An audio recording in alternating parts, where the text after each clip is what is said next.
रहमान रहीम दोस्तों, मैं हूं मेहरान अली और आप देख रहे हो मेहरान टीवी। आज मैं आपको चार्ल्स डिकन्स के एक मशहूर नावल ग्रेट एक्सपेक्टेशंस की चैप्टर वाइज समरी शुरू करने जा रहा हूं। उसके चैप्टर 1 की समरी सुनाऊंगा। इस समरी को सुनने से पहले दोस्तों, अगर आपने अभी तक मेरे चैनल मेहरान टीवी को सब्सक्राइब नहीं किया तो उसे सब्सक्राइब कर लें और उसके साथ लगे हुए बेल आइकन पर भी ज़रूर क्लिक कर लीजिए ताकि जब भी मैं नई वीडियो अपलोड करूं उस वीडियो का नोटिफिकेशन आप तक पहुंच जाए। तो ग्रेट एक्सपेक्टेशंस नावल कुछ इस तरीके से है कि इस नावल का जो मरकज़ी किरदार है वो पिप है। ये नावल सबसे पहली दफ़ा 1861 यानी कि 1861 में पब्लिश हुआ था। पिप जो है ये एक कंपाउंड वर्ड है जो फिलिप पिरप दो वर्ड्स का मजमूआ है। ये दो नेम है। फिलिप जो है एक क्रिश्चियन नेम है जो कि पिप का असल नाम है और पिरप जो है इसका ख़ानदानी नाम है। तो इन दोनों नामों को नेम्स को जोड़कर उसने एक अपना मुख्तलिफ नाम बना लिया, कंपाउंड वर्ड बना लिया, कंपाउंड नेम बना लिया जो पिप कहलाया। जब ये चैप्टर 1 स्टार्ट होता है तो चैप्टर 1 में ये कैरेक्टर जो है पिप, जो इस नावल का मरकज़ी किरदार है, वो ख़ुद को इंट्रोड्यूस करवाता है। और समझने वाली एक इंफॉर्मेटिव बात यह भी है कि इस नावल को जो नरेट करने वाला है वो भी फिलिप पिरप यानी कि पिप है।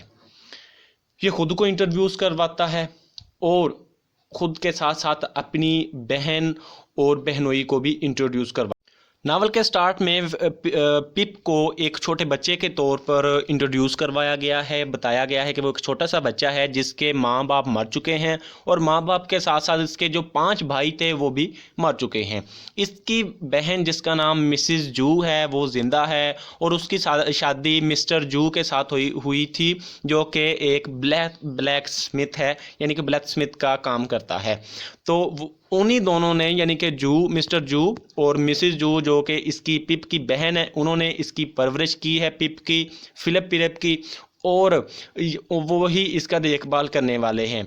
इसके अंदर बहुत ज़्यादा हसरत थी कि ये अपने माँ बाप को, बहन भाइयों को देख पाता, लेकिन ये इसकी पैदाइश के यानी कि इसकी होश संभालने के से पहले ही उनकी वफ़ात हो चुकी थी। इसलिए अब वो एक कब्रिस्तान में, एक चर्च यार्ड में और ग्रेव यार्ड में मौजूद है। वो एक चर्च में जाता है जहाँ चर्च के अंदर ही एक ग्रेव यार्ड है। वहाँ पर वो अपनी माँ बाप उन दोनों की कब्रों और अपने भाइयों की कब्रों पर जो है वो खड़ा है। इसके जो भाई हैं, उन 5 भाई जो कि फौत हो चुके हैं, उनके नाम कुछ इस तरतीब के साथ है: अलेक्जेंडर, बराथलोम्यू, रोजर, टोबियास और अब्राहम।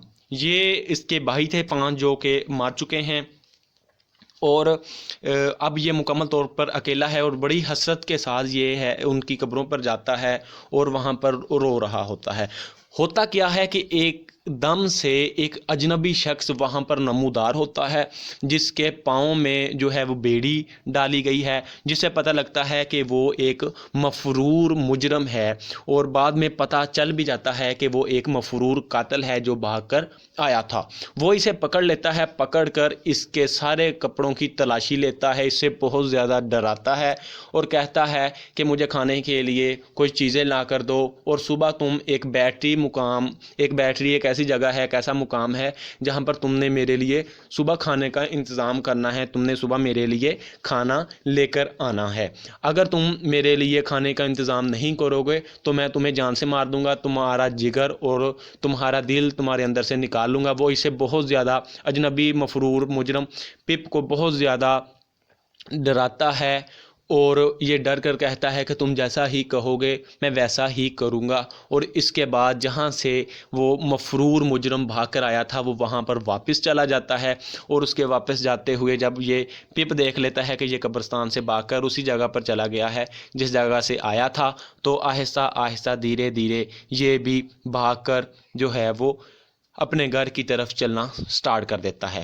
पिप के कपड़ों से उसे तो और कुछ नहीं मिलता, सिर्फ एक ब्रेड का टुकड़ा मिलता है जो कि वो ऐसे खाता है जैसे कि कोई भूखा कुत्ता किसी चीज़ को पड़ा हो।